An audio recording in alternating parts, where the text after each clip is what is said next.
So hello friends, welcome back with my new video. आज की इस वीडियो में हम पृथ्वीराज रासो काव्य का सारांश पढ़ेंगे। पृथ्वीराज रासो का जो काव्य है, जो महाकाव्य है, उसके बारे में हम जो है बहुत ही आसान तरीके से जानेंगे इस वीडियो में। और ये जो वीडियो है वो परीक्षाओं की दृष्टि से काफी इम्पोर्टेंट है, तो इसको जरूर देखिएगा। तो चलिए देखते हैं इसका सारांश। पृथ्वीराज रासो क्या था? एक महाकाव्य था। इस महाकाव्य की शुरुआत अजमेर और दिल्ली के चौहान राजवंश के गौरवशाली वातावरण से होती है। पृथ्वीराज चौहान बचपन से ही अत्यंत साहसी, कुशाग्र, बुद्धि और युद्ध कला में निपुण थे। उनमें एक दुर्लभ कला थी। कौन सी कला थी? शब्द भेदी बाण चलाने की क्षमता थी, यानी कि शब्द को सुनकर वो बाण चला सकते थे, निशाना लगा सकते थे। यानी वे बिना देखे केवल आवाज की दिशा सुनकर सटीक निशाना लगा सकते थे। पृथ्वीराज के नाना दिल्ली के तोमर राजा अनंगपाल ने उनकी वीरता से प्रभावित होकर दिल्ली का राज्य उनके सुपुर्द कर दिया, यानी कि उनको दे दिया। दिल्ली की गद्दी पर बैठते ही पृथ्वीराज का प्रभाव और यश पूरे देश में फैल गया। पृथ्वीराज की इस बढ़ती प्रसिद्धि से कन्नौज का शक्तिशाली राजा, जो कौन था? जयचंद्र, ईर्ष्या करने लगा। जयचंद्र अपनी संप्रभुता सिद्ध करना चाहता था, यानी कि जयचंद जो था वो ये चाहता था कि उसे ही सब महान माने। इसलिए उसने एक विशाल राजसूय यज्ञ का आयोजन किया। पृथ्वीराज को नीचा दिखाने के लिए जयचंद ने उन्हें निमंत्रण नहीं भेजा और यज्ञ स्थल के प्रवेश द्वार पर पृथ्वीराज की एक धातु की बनी मूर्ति द्वारपाल के रूप में खड़ी कर दी। क्या किया जयचंद ने? पृथ्वीराज की मूर्ति जो है, धातु से बनी मूर्ति थी पृथ्वीराज की, वो क्या की? द्वारपाल के रूप में जो है अपने मुख्य द्वार पर या अपने दरवाजे पर मान लो खड़ी कर दी। जहां पर यज्ञ हो रहा था उसी प्रवेश द्वार पर खड़ी कर दी। इसी यज्ञ के साथ जयचंद ने अपनी अत्यंत रूपवती पुत्री संयोगता के स्वयंवर का भी आयोजन किया था। जयचंद ने क्या किया था? यज्ञ भी रखा था और अब उसकी जो सबसे सुंदर पुत्री संयोगता थी उसके स्वयंवर का भी आयोजन किया था। संयोगता जो थी मन ही मन पृथ्वीराज के शौर्य पर मोहित थी और उन्हें ही अपना पति स्वीकार कर चुकी थी। संयोगता क्या करती थी? पृथ्वीराज से प्यार करती थी और मन ही मन वो पृथ्वीराज को अपना पति स्वीकार कर चुकी थी। स्वयंवर में जब देश विदेश के राजा उपस्थित हुए तब संयोगता ने सभी राजाओं को अनदेखा करते हुए द्वार पर रखी पृथ्वीराज की मूर्ति के गले में वरमाला डाल दी। क्या किया संयोगता ने? जो सभी देश विदेश के राजा थे, उपस्थित थे, वहां पे उनको जो है अनदेखा किया और द्वार पर खड़ी पृथ्वीराज की जो मूर्ति थी, जो द्वारपाल के रूप में खड़ी थी, उसको वरमाला डाल दी। ठीक उसी समय पृथ्वीराज चौहान वहां पहुंच गए। जो पृथ्वीराज चौहान थे ठीक उसी समय वहां पहुंच गए और भरी सभा में संयोगता का हरण करके उन्हें अपने साथ दिल्ली ले आए। जब जो है पृथ्वीराज चौहान ने देखा कि संयोगता उनसे प्रेम करती है और उन्हें अपना पति मान चुकी है, तो क्या किया पृथ्वीराज चौहान ने? संयोगता का हरण कर लिया और उसे अपने साथ कहाँ ले आए? दिल्ली ले आए। इस घटना ने जयचंद और पृथ्वीराज के बीच भीषण और कभी न खत्म होने वाली शत्रुता को जन्म दिया। पहले ही जयचंद जो था पृथ्वीराज से चिढ़ता था और उससे ईर्ष्या करता, लेकिन जैसे ही पृथ्वीराज ने उनकी बेटी का हरण किया और उनकी बेटी ने पृथ्वीराज से विवाह किया, तो जो जयचंद था वो पृथ्वीराज से और चिढ़ने लगा और उनकी जो है कभी न खत्म होने वाली शत्रुता हो गई, जिसमें दोनों ओर के असंख्य वीर योद्धा मारे गए। संयोगिता से विवाह के पश्चात पृथ्वीराज उनके प्रेम और भोग विलास में मग्न हो गए। जब संयोगता से उनका विवाह तो पृथ्वीराज उसके प्रेम और भोग विलास में मग्न हो गए, जिससे राज्य के शासन प्रशासन पर उनका ध्यान थोड़ा कम हो गया। इसी स्थिति का लाभ उठाकर अफगानिस्तान के गौर क्षेत्र के शासक शहाबुद्दीन मोहम्मद गौरी ने भारत पर आक्रमण कर दिया। जब देखा मोहम्मद गौरी ने कि जो पृथ्वीराज हैं वो अभी अपने जो है क्षेत्र पर, अपने देश पर इतना ध्यान नहीं दे रहे हैं, तो क्या किया मोहम्मद गौरी ने भारत पर आक्रमण कर दिया। तराइन के प्रथम युद्ध में पृथ्वीराज चौहान ने मोहम्मद गौरी को करारी शिकस्त दी। जो तराइन का प्रथम युद्ध था उसमें तो पृथ्वीराज चौहान ने मोहम्मद गौरी को हरा दिया। लेकिन फिर क्या हुआ, गौरी युद्ध भूमि में घायल हो गया, लेकिन अपनी उदारता और क्षत्रिय परंपरा का पालन करते हुए कौन, पृथ्वीराज ने उन्हें जीवित छोड़ दिया और जाने दिया।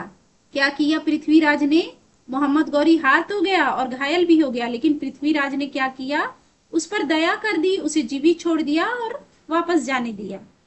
यह उदारता आगे चलकर एक बड़ी भूल साबित हुई, और यही पृथ्वीराज की जो है एक बड़ी भूल साबित हुई।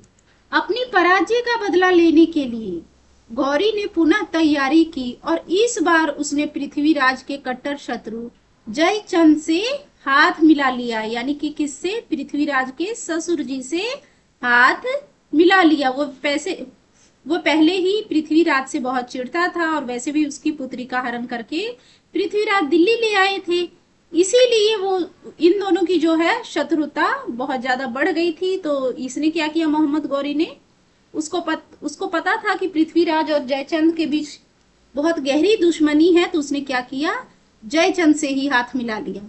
तराइन के द्वितीय युद्ध में गौरी ने छल और कूटनीति का सहारा लेकर पृथ्वीराज चौहान को पराजित कर दिया। क्या किया, पृथ्वीराज चौहान को पराजित कर दिया, यानी कि हरा दिया, और उन्हें बंदी बनाकर अपने साथ गजनी ले गया। क्या किया, पृथ्वीराज चौहान को गौरी ने हराकर और उन्हें बंदी बनाकर कहाँ ले गया, गजनी ले गया। गजनी के कारागार में गौरी ने पृथ्वीराज पर अमानवीय अत्याचार किए। जबकि पहले युद्ध में क्या किया था, पृथ्वीराज ने गौरी को जब देखा कि वो घायल हो गया है, युद्ध में तो हार चुका था मोहम्मद गौरी और घायल भी हो चुका था, लेकिन पृथ्वीराज चौहान ने दया दिखाई और उसे छोड़ दिया था। लेकिन गौरी ने क्या किया, जब उसने तराइन का युद्ध किया तो उसमें द्वितीय युद्ध किया तो उसमें क्या किया, पृथ्वीराज हार गया और पृथ्वीराज को बंदी बनाकर अपने साथ गजनी ले आया और वहां पर भी उसके साथ अमानवीय अत्याचार किए और उनकी दोनों आंखें फोड़ दी। क्या की, दोनों आंखें फोड़ दी। जब पृथ्वीराज के परम मित्र और कवि चंद बरदाई को राजा के बंदी होने और उन पर हुए अत्याचारों का पता चला तो वे वेश बदलकर गजनी पहुंचे।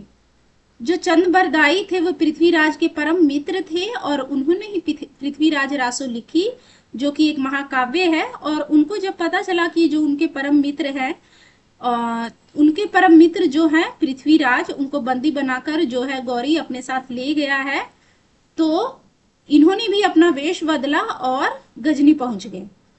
वहां चंद बरदाई ने अपनी चतुर रणनीति से मोहम्मद गौरी को पृथ्वीराज की बिना आंखों की भी शब्द भेदी बाण चलाने की अद्भुत कला का प्रदर्शन देखने के लिए उत्सुक कर दिया। यानी कि जो ये चंद बरदाई थे उन्होंने बताया मोहम्मद गौरी को कि इसके पास एक ये भी कला है कि ये बिना देखे भी बाण चला सकते हैं, आपको ये कला देखनी चाहिए। तो यहाँ पर जो है मोहम्मद गौरी थे वो उत्सुक हो गए कि ऐसा भी कुछ होता है क्या, देखते हैं। दरबार में प्रदर्शन का दिन निश्चित हुआ, मतलब दरबार में वो दिन रखा गया जिस दिन बिना देखे तीर चलाने का जो है प्रदर्शन रखा गया। अंधकार में माहौल में जब गौरी ने पृथ्वीराज को निशाना साधने का हुक्म दिया, पूरा अंधकार में माहौल था और गौरी ने पृथ्वीराज को कहा कि अब तुम निशाना साधो। तब चंदबरदाई ने एक सांकेतिक दोहे के माध्यम से गौरी के बैठने के स्थान की सटीक दूरी और ऊंचाई पृथ्वीराज को बता दी। यानी कि जो चंदबरदाई थे वो तो मित्र थे ही पृथ्वीराज के, तो उन्होंने चतुराई किया और एक दोहा बोला जिससे क्या है, गौरी जहां बैठा था, जिस स्थान पर बैठा था उसकी सटीक दूरी और कितनी ऊंचाई पर वो बैठा है, इससे पृथ्वीराज को पता चल जाए कि कहाँ पे तीर लगाना है। तो वो दोहा कौन सा है ये भी देख लेते हैं। दोहा इस प्रकार से था, 4 बांस 24 गज, अंगुल अष्ट प्रमाण, ता ऊपर सुल्तान है, मत चूके चौहान। इस प्रकार का दोहा जो है चंद बरदाई ने बोला। और पृथ्वीराज को ये दोहा सुनते ही जो है मोहम्मद गौरी के स्थान का पता चल गया। उन्हें पता चल गया कि वो कहाँ पर बैठा हुआ है। इस दोहे को सुनते ही पृथ्वीराज ने प्रत्यंचा बाण की जो है रस्सी खींची और बाण चला दिया। बाण सीधे मोहम्मद गौरी के गले में लगा और उसकी वहीं मृत्यु हो गई। इसके तुरंत बाद शत्रु के सिपाहियों द्वारा अपमानित होकर मारे जाने से बचने के लिए चंद्रबरदाई और पृथ्वीराज चौहान ने एक दूसरे की छाती में कटार घोंपकर वीर गति प्राप्त कर की।